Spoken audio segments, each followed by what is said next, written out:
നമസ്കാരം. ഇന്ന് ഒരു കാരമൽ സേമിയ പായസമാണ്. അപ്പോൾ അത് പെട്ടെന്ന് തന്നെ നമുക്ക് തയ്യാറാക്കിയെടുക്കാം. ഓണത്തിനൊക്കെ പെട്ടെന്ന് തന്നെ തയ്യാറാക്കാൻ പറ്റിയ ഒരു അടിപൊളി ടേസ്റ്റിലുള്ള പായസമാണ്. അപ്പോൾ ആദ്യം തന്നെ നമുക്ക് പഞ്ചസാര കാരമൽ ചെയ്യണം. അതിനായിട്ട് ഇതുപോലെ ഒരു കടായി വെച്ച് കൊടുത്തിട്ടുണ്ട്. ഇനിയിപ്പോൾ ഇതിലേക്ക് ഞാൻ ഒരു 1.5 കപ്പ് പഞ്ചസാര ചേർത്ത് കൊടുത്തിട്ടുണ്ട്. അപ്പോൾ നന്നായിട്ട് കാരമൽ ചെയ്ത് വരുന്നുണ്ട്. പതുക്കെ അപ്പോൾ അതിൻ്റെ സൈഡൊക്കെ ഒന്ന് തട്ടിയിട്ട് കൊടുത്താൽ മതി. നമ്മുടെ പഞ്ചസാര നന്നായിട്ട് മെൽറ്റായിട്ടുണ്ട് കേട്ടോ. ഒരു സ്പൂൺ വെച്ച് നന്നായിട്ടൊന്ന് മിക്സ് ചെയ്തതിന് ശേഷം ഇതിലേക്ക് 2 വലിയ സ്പൂണ് മിൽക്ക് മെയ്ഡ് ഞാൻ ചേർത്ത് കൊടുക്കുന്നുണ്ട്. എന്നിട്ട് നന്നായിട്ടൊന്ന് ഇളക്കി യോജിപ്പിച്ചിട്ട് കൊടുക്കാം നമുക്ക്.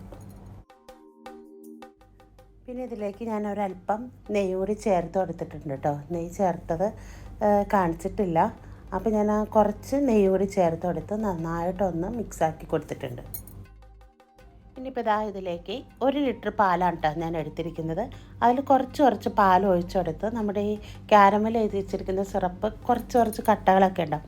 അപ്പോൾ അത് സ്പൂൺ കൊണ്ട് ഇതുപോലെ ഒന്ന് ഉടച്ചു കൊടുക്കണം. എന്നിട്ട് ബാക്കിയുള്ള പാല് മൊത്തം ഇതിലേക്ക് ഒഴിച്ചെടുത്ത് തിളപ്പിക്കാൻ വെക്കണം.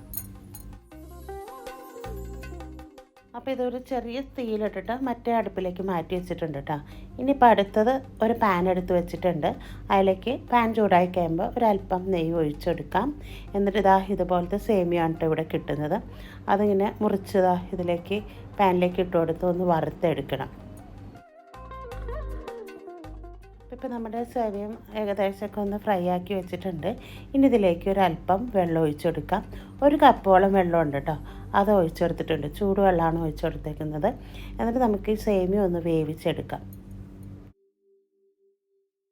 ഇപ്പോൾ നമ്മുടെ സേമിയൊക്കെ നന്നായിട്ട് വെന്ത് വന്നിട്ടുണ്ട്. ഇനിയിപ്പോൾ നമ്മുടെ പാൽ അവിടെ തിളച്ച് പറയുന്നുണ്ട്. ആ പാലിലേക്ക് നമ്മുടെ സേമിയം ഇനി ഇട്ട് കൊടുക്കുകയാണ് കേട്ടോ. അപ്പോൾ സേമിയ ഇടുമ്പോൾ കുറച്ചായിട്ട് ഇട്ട് കൊടുത്താൽ മതി കേട്ടോ. എന്നിട്ട് നന്നായിട്ട് ഇളക്കി യോജിപ്പിച്ചിട്ട് ബാക്കി ഫുള്ളായിട്ട് നമുക്ക് ഇട്ട് കൊടുക്കാം. അപ്പോൾ ബാക്കി വന്ന സേമിയയും കൂടി ഇതിലേക്ക് ചേർത്ത് കൊടുത്ത് നന്നായിട്ടൊന്ന് തിളപ്പിച്ചെടുത്തിട്ടുണ്ട്. പിന്നെ ഒരു 5-6 ഏലക്ക അതും ചതച്ചതാണ്, അതുകൂടി ഇട്ട് കൊടുത്തിട്ടുണ്ട്.